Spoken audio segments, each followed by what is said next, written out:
Le laboratoire d'analyse des sociétés et pouvoir Afrique Diaspora, l'ASPAD et OSIWA, Open Society Initiative for West Africa, vous présente le projet Face Feminist Alternative for Post-COVID-19 Engagement.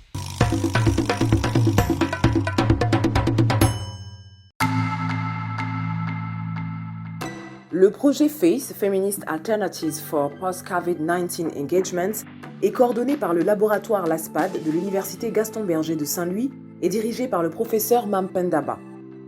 FACE a pour objectif de documenter, d'analyser les approches de genre sur comment les femmes se sont organisées pour s'intégrer et être des facteurs de résilience en mettant à la disposition des communautés leur capacité de réponse par rapport à la Covid-19. En l'occurrence, le Dr Jean-Alain Goudiaby, docteur en sociologie et enseignant-chercheur à l'université Hassan Sek de Ziguinchor, s'est intéressé aux questions éducatives, notamment la construction des systèmes éducatifs et des politiques éducatives. Mais avant tout, nous nous intéresserons aux dispositifs qui ont été mis en place et aux réponses qui ont été apportées à cette crise.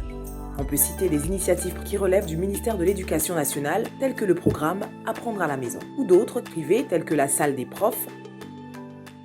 Suite à la volonté du président de la République de fermer les écoles avec l'apparition des premiers cas de Covid pour vraiment éviter la propagation, le ministère de l'Éducation nationale devait réfléchir sur un plan.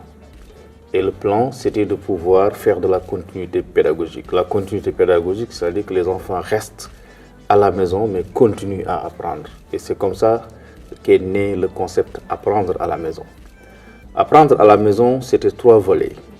Un volet qui consistait à utiliser toutes les plateformes possibles. Un autre volet qui consistait à utiliser du papier, c'est-à-dire des polycopes, des documents qu'on devait imprimer. Et le 3e volet, c'était le volet média. Et nous avons travaillé dans le volet média. Alors pourquoi nous? Parce que le ministère de l'Éducation nationale avait déjà la division de la radio et de la télévision scolaire qui était un bras technique du ministère de l'Éducation. Et ce bras technique était déjà outillé parce qu'avant la Covid, il y avait déjà des expériences de production de ressources numériques. Donc l'objectif de produire des ressources numériques pour nous, c'était une continuité. Et quand on nous a demandé de réfléchir sur la mise en place du dispositif, très rapidement, dans 2 semaines, on a mis en place le dispositif. Le dispositif de production de ressources numériques, c'est-à-dire vraiment de filmage de leçons. Et comment ça s'est passé? Le ministère de l'Éducation nationale a ce qu'on appelle l'Inspection générale de l'éducation et de la formation, IGEF. C'est vraiment les inspecteurs généraux. Les inspecteurs généraux ont choisi des professeurs, des enseignants dans l'élémentaire, dans le préscolaire et dans le moyen secondaire. Ils se réunissent déjà en équipe pédagogique. Ils travaillent sur la fiche de leçons conformément au programme du ministère de l'Éducation nationale. Au niveau de la division et de la radio-télévision scolaire, on avait ouvert au moins 4 studios fonctionnels, équipés avec un matériel audiovisuel, un kit son et des lumières. Et cela permettait aux enseignants de venir faire les leçons et que nous, nos équipes techniques, réalisaient les vidéos, reprenaient les vidéos sous forme de montage. Après le montage, faire de l'infographie et après l'infographie, refaire valider par les inspecteurs généraux avant d'être diffusée. Presque 80% des télévisions du Sénégal ont appuyé le ministère de l'Éducation nationale dans le cadre de conventions et ont diffusé, elles aussi, des cours.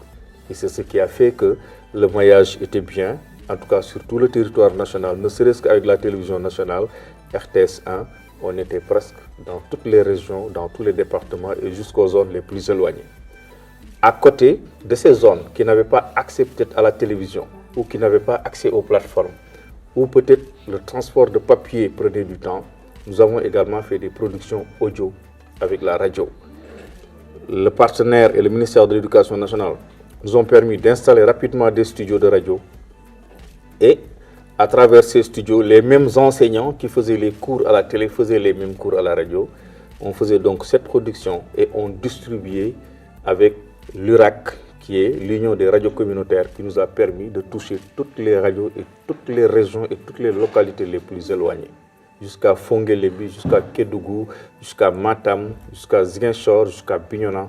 Partout où il y avait une radio communautaire, les leçons étaient diffusées, les enseignants suivaient avec les élèves Et les inspecteurs étaient organisés de sorte qu'ils venaient même en appoint de la leçon faire ce qu'on appelle des commentaires et des explications en profondeur. Donc voilà à peu près comment nous avons accompagné l'initiative Apprendre à la maison. Pour me résumer, des productions audiovisuelles qui ont été diffusées sur Canal TNT dans le cadre de Canal Éducation, mais aussi sur les télévisions partenaires, et une production radio qu'on a diffusée à travers le réseau des radios communautaires porté par l'URAC. En mars déjà, le 14, le 15, le 16, l'État a pris la décision de fermer les classes en plein Covid. En tant que chercheur, en tant qu'enseignant, la question que je me suis posée, c'est que faire de nos enfants? Parce que dès le matin, moi, mes enfants étaient là et ma femme ne savait pas que faire de ces enfants-là. Ils les ont amenés au Dara. Et j'ai dit non, on a dit ne pas aller à l'école. Et le Dara, c'est l'école. Donc j'ai vu le désarroi des parents dans ma propre maison. Et je me suis dit, mais que faire de ces enfants? Et j'ai envoyé un texto à l'ensemble des enseignants que je connaissais. J'ai dit, gardez le contact avec les élèves par le numérique. Mais subitement, j'ai réfléchi à ce que tout le monde n'avait pas l'Internet. Parce que là où il n'y a pas d'électricité, il n'y a pas d'Internet. Et on s'est posé la question, pourquoi pas la télé? Donc ça s'est passé très rapidement. Et à l'instant, j'ai envoyé 3 messages à 2 directeurs de télévision et au ministre de l'Éducation nationale. Et j'ai eu la réponse automatique de Youssou N'Dour qui a réagi à la minute d'après. Donc ça s'est allé très vite, mais j'avais déjà en idée de faire une émission de pédagogie qui s'appelait la salle des profs. Et l'idée de la salle des profs, c'est quoi? C'est que la salle des profs est le lieu où l'élève ne va jamais. Et le principe, c'est que la salle des profs est le lieu où l'enseignant n'est présent que pendant 10-15 minutes, le temps de la récréation. Et le concept, il est très simple, c'est les professeurs, ils sont arrivés à la salle des profs, ils sont sortis, ils ne savent pas que faire de leur jour eux aussi.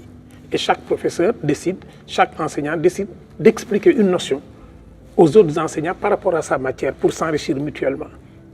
Et le principe, c'est aussi d'abattre le 4e mur, d'y poser les caméras pour que l'élève chez lui assiste à ce spectacle-là.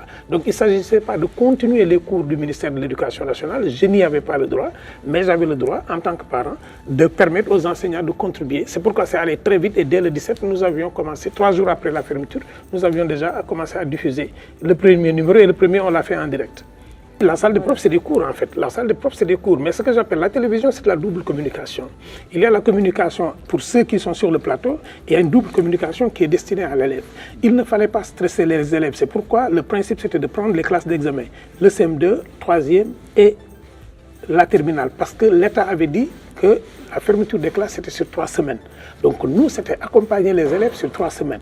Comment sur 3 semaines garder les notions essentielles, revenir sur les notions essentielles.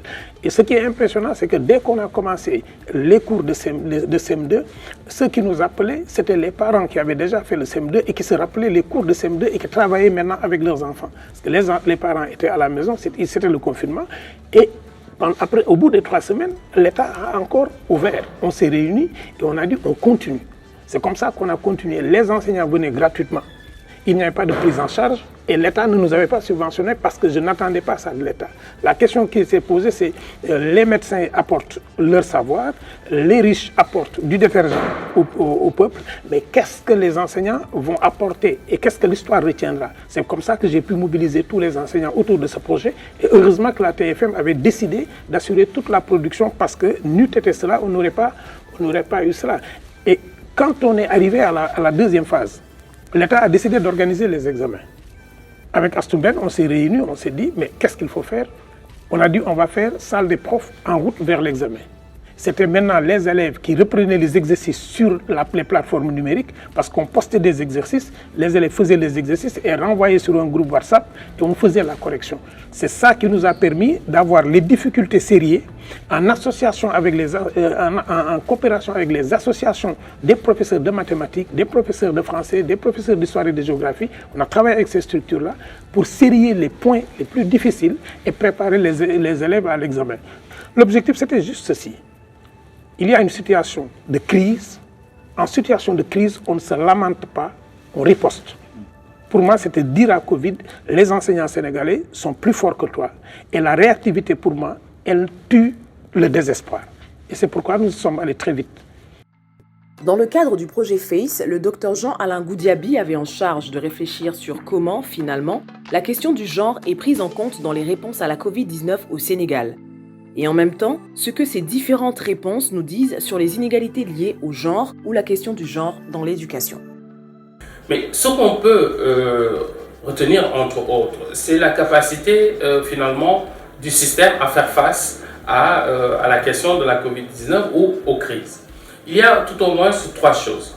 La première, c'est qu'il y a eu une réponse forte, importante des structures, et cette réponse vient s'articuler avec des situations familiales pas toujours évidentes et avec des questions de différence, ici de genre, qui peuvent être très importantes, ces différences entre le milieu urbain et le milieu rural par exemple. L'autre chose qu'on a pu aussi constater, c'est que dans les réponses elles-mêmes, il y a cette différence de genre qui n'était pas forcément prise en compte et qui peut avoir des conséquences effectivement sur les inégalités en termes de poursuite d'études entre les garçons et les filles. La troisième chose, c'est l'adaptation ici que les familles et les apprenants ont dû faire pour faire face à cette question de la crise Covid-19. Dans cette adaptation, on peut aussi mettre dans le lot les enseignants et les enseignantes qui aussi ont dû s'adapter à la fois à la question de la continuité pédagogique, à la question du numérique en éducation et aussi des espaces de travail qui d'ailleurs, disons-le, sont à la fois genrés, les espaces de travail entendus en milieu scolaire et en milieu plutôt familial, sont genrés et hiérarchisés de telle sorte que garçons et filles ne peuvent pas se mouvoir de façon tout à fait de la même manière et de façon homogène, j'ai envie de dire, dans ces espaces domestiques qui leur permettent ici de pouvoir continuer les apprentissages quand l'école est fermée. La première des choses que l'on peut constater, c'est que dans les réponses données, la question du genre n'était pas suffisamment prise en compte dans les réponses en termes de conception. Ce qui fait qu'après, on va voir qu'il y a des inégalités entre garçons et filles dans la manière avec laquelle ils et elles vont être confrontés aux différentes réponses, notamment à la question de la continuité pédagogique. La deuxième chose qu'on va voir, c'est que dans le déroulement, dans les réponses elles-mêmes à cette crise, il va y avoir une double différence ou une double inégalité, j'ai envie de dire, entre garçons et filles. C'est-à-dire que les inégalités ici de genre vont apparaître comme étant des éléments qui viennent structurer des inégalités scolaires. Et enfin, on va pouvoir aborder la question de comment on pourrait prendre davantage en compte les questions de genre pour permettre au système d'être plus résilient et d'être plus en capacité de répondre à ces différences de genre dans le cadre spécifique d'une crise comme a pu l'être la crise à Covid-19. On s'est intéressé à voir un peu quelles étaient les occupations entre garçons et filles pendant la période Covid-19, notamment pour mieux comprendre comment les garçons et les filles ont répondu face à ce dispositif d'apprentissage ou de continuité pédagogique. En analysant les emplois du temps, on se rend compte que pendant la fermeture des écoles, les filles et les garçons ont été soumis à des activités domestiques, mais qui n'étaient pas de même nature. Les filles vont être plus sur des activités ménagères, alors que les garçons vont être sur des activités de service. Jusque-là, on pourra nous dire, mais rien d'anormal, puisque c'est ce qu'on constate. Mais la difficulté ici, c'est que les filles, étant donné qu'elles étaient à la maison, vont être davantage sollicitées et à des moments assez continus, au point que les programmes télé n'étaient pas forcément accessibles à beaucoup de filles qui étaient en tout cas soumises à ces activités domestiques. Donc du coup, cette différence de genre dans l'occupation ou les activités domestiques va venir ici s'ajouter à des inégalités ici d'accès en termes de possibilité de suivre un programme télé par exemple, ou après de pouvoir suivre un programme par exemple sur internet ou en tout cas des activités de rémédiation ou de suivi scolaire. L'autre chose aussi qu'on a pu constater, c'est que ceux qui étaient en charge d'accompagner les enfants, c'était beaucoup les mamans, dans le suivi scolaire, des maisons, etc. Quand on en fait l'analyse, on se rend compte que les femmes qui étaient davantage occupées à suivre les enfants vont avoir un peu moins de temps, puisque pendant cette période de Covid, leurs activités ont été aussi transformées et donc ça devient une difficulté supplémentaire à suivre les enfants à la maison. On a regardé la proportion d'équipements disponibles dans les différentes zones où on a mené les enquêtes, donc dans 10 districts sanitaires du Sénégal, et on se rend compte que les femmes avaient moins de ressources économiques, avaient moins de ressources de disponibilité en équipement informatique et en équipement réseau. Et donc, ce qui vient, en fait, c'est pourquoi je parlais d'une double inégalité, c'est-à-dire qu'elles étaient déjà sur la question des biens disponibles, Internet, ressources numériques ou ressources économiques tout simplement, elles en avaient un peu moins. Et le fait qu'elles soient en avant dans l'accompagnement des enfants, fait qu'elles ont encore moins de temps, moins de disponibilité et moins de ressources. Et donc, ce qui va avoir comme conséquence de produire des inégalités encore plus importantes entre les garçons et les filles et la difficulté entre les hommes et les femmes de pouvoir accompagner de façon convenable les élèves en période de Covid-19.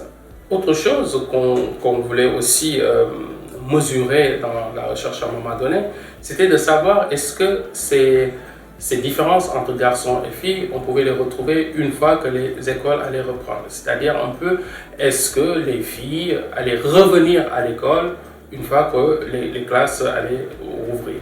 Puisqu'on avait formulé l'hypothèse que la Covid va avoir un effet important sur les filles, ce qui est vrai, mais qui pouvait aller jusqu'à les empêcher de revenir à l'école.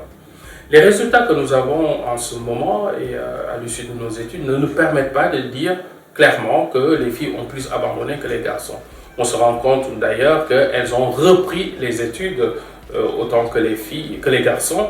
Maintenant, la question c'est qu'est-ce que ça a comme conséquence en termes de performance? Mais ça, on ne peut pas y répondre pour l'instant, mais on le met en perspective pour justement les investigations à venir, c'est-à-dire avoir les conséquences de l'effet Covid sur les garçons et sur les filles dans une perspective longue.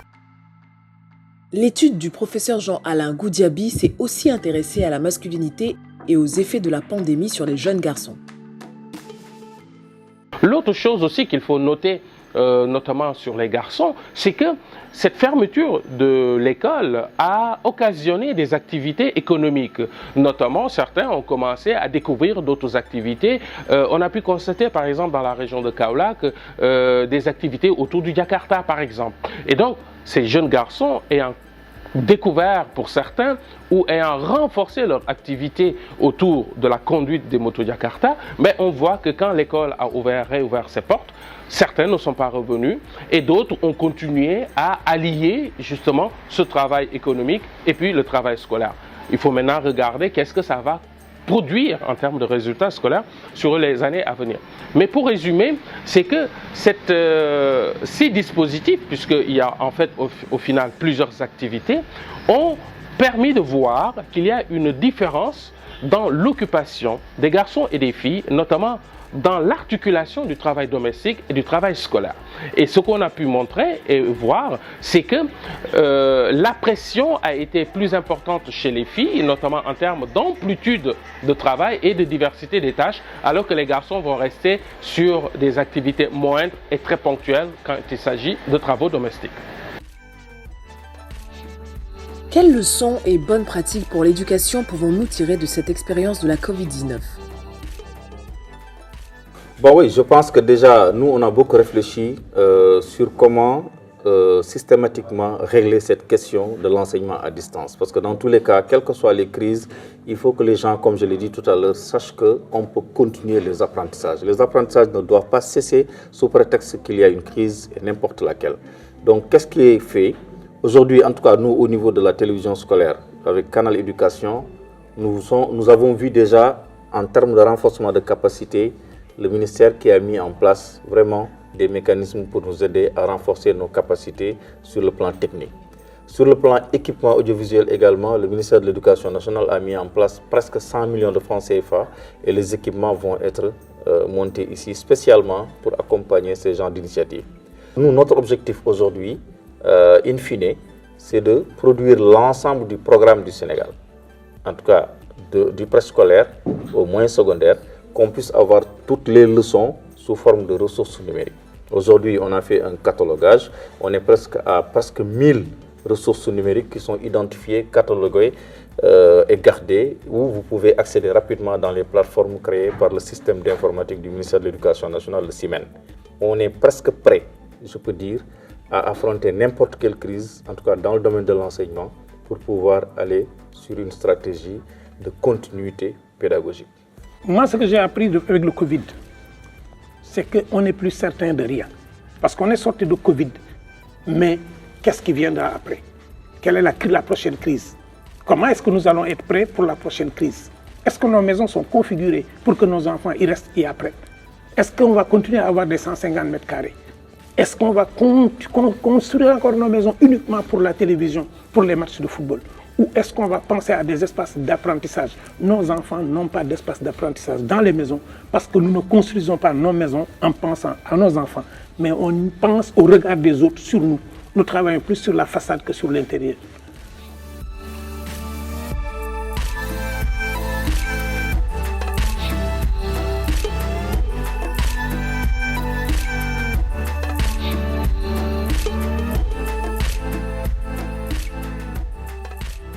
Comment on peut s'ajuster à tout ce que le numérique a apporté. D'ailleurs, je voudrais faire une petite précision entre justement comment les établissements se sont appropriés ce dispositif du numérique notamment.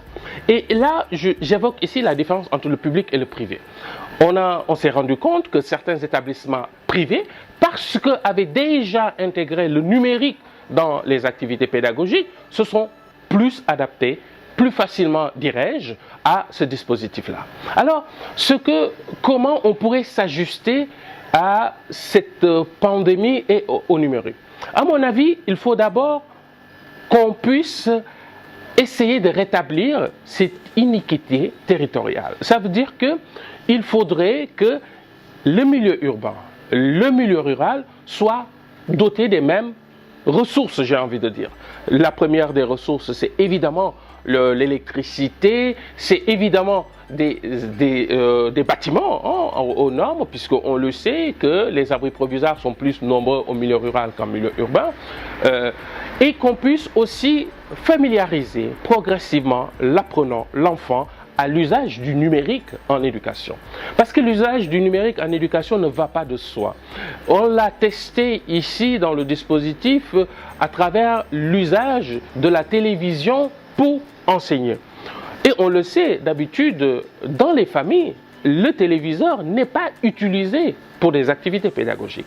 Donc il faut accompagner progressivement l'apprenant à utiliser ces techniques, ces technologies dans ses activités d'apprentissage.